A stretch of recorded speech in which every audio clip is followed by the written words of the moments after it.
people have taken to tapping the species of maple common here. But as Keith Ass reports, the market for their product is sweet indeed.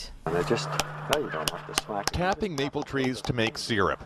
Even a decade ago, it wasn't something many people did on the island because the big leaf maple common here was often written off as a viable thing other than not even for wood. But no, now it's coming. We're seeing more and more of it.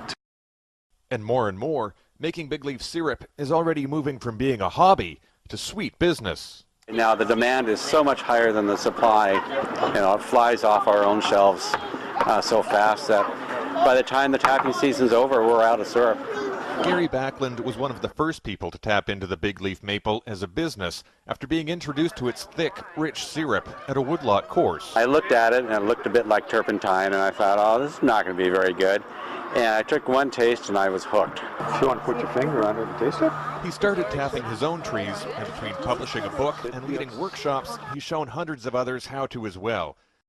Most of those people are hobbyists, but a few dozen are now selling the sweet stuff at farmers markets. It's addictive, so you keep doing more and more, and yeah, it keeps us pretty busy. It's a full part-time job. The maple syrup most of us are used to comes from sugar maples, grown in Ontario and Quebec.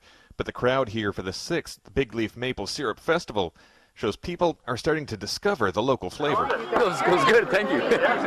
It's darker, it's heavier, and it's more maple, stronger maple taste to it.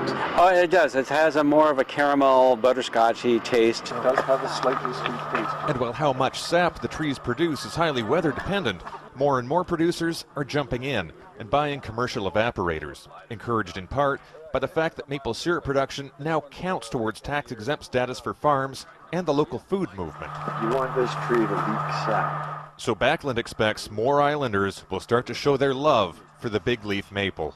We have no shortage of trees. It's just a matter of people getting busy and doing the tapping.